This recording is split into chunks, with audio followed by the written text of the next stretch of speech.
తెలుపుకుంటూ కూటమి ప్రభుత్వం చేస్తున్నటువంటి దళితుల మీద దాడుల్లో భాగంగా రీసెంట్గా కృష్ణలంకకు చెందిన క్రాంతి కుమార్ అనే ఒక వ్యక్తి లైవ్లో ఒక సిఐ నాగరాజు పెట్టే టార్చరు ఈ కూటమి పెద్దల మాటలు విని ఆ సిఐ పెట్టే టార్చర్ చూడలేక గుళికల మందు తాగి లైవ్లో చనిపోతున్నానని చెప్పి మా దళితుడైనటువంటి క్రాంతి కుమార్ అనడం చాలా బాధాకరమైన విషయం.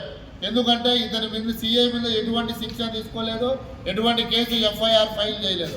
ఎందుకంటే కూటమి ప్రభుత్వానికి దళితులంటే చాలా ఈర్ష్య. ఎందుకంటే దళితులు దాదాపుగా 80% మా వైఎస్ఆర్సీపీ పార్టీకి మా జగనన్నకు అండగా ఉన్నారని చెప్పి ఆక్రోశంతో మా దళితుల మీద అనేకమైనటువంటి దాడులు. పైగా మన రీసెంట్గా ఈ Kadiri town president diamond Irfan మేము అంబేద్కర్ రాజ్యాంగాన్ని అమలు చేస్తున్నాము అన్నాడు. రెడ్ బుక్లో అంబేద్కర్ రాజ్యాంగం ఎప్పుడు చేర్చినారయ్యా అని చెప్పి సందర్భంగా అడుగుతా ఉన్నా. మీకు నిజంగా అంబేద్కర్ మీద అంత ప్రేమ ఉంటే మీ స్పీకర్ రఘురామ కృష్ణరాజు దళితుల గురించి దళితుల ఓటే మాకు అవసరం లేదు, ఏదో రాజ్యాంగంలో ఉంది కాబట్టి మీ పాంప్లెట్ పెట్టి అడుగుతామంటున్నాడే, దానికి మీరు క్షమాపణ చెప్పాల్సిన అవసరం మీ ఎమ్మెల్యే కానీ మీ స్పీకర్ కానీ మీ సీఎంతో కానీ నువ్వు చెప్పించగలవా? వాళ్ళు దళితుల మీద అంబేద్కర్ మీద లేనిపోని ప్రేమ మీరు నటించద్దండి.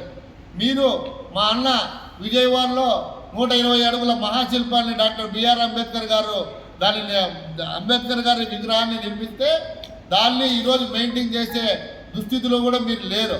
ఎందుకంటే దళితులంటే మీకు చులకన. ఇటువంటి భావాలు మీరు మానుకోండి. ఎట్లో పథకాలు ఏరో 2 ఏళ్ళు డిఎస్సిలో దళితులు జరుగుతున్నటువంటి మా అభ్యర్థులకు వాళ్ళకు సరైన న్యాయం లేదు. ఏమంటే స్పోర్ట్స్ కోటాలో అంటారు, స్పోర్ట్స్ కోటా అంటారు, కానీ స్పోర్ట్స్ కోటాలో మీకు కావాల్సిన వాళ్ళకి మీరే జీవోలు తెచ్చుకుంటారు. 447 జీవోలు మీరే పెడతారు, మళ్ళీ మీకు వాళ్ళకి కావాల్సిన ఉద్యోగాలు ఇచ్చుకుంటారు. ఆ జీవోలు మళ్ళీ మీరే క్లోజ్ చేస్తారు. డిఎస్సిలో పరీక్ష రద్దు చేసామని చెప్పి ఆ జీవో మెన్షన్ చేస్తారు. ఇట్లా దాదాపుగా చాలా అరాకొర చదివినటువంటి మా దళితులు విద్యార్థులకు గొంతు నొక్కేసింది ఈ కూటమి ప్రభుత్వం, ఈ చంద్రబాబు నాయుడు గారు.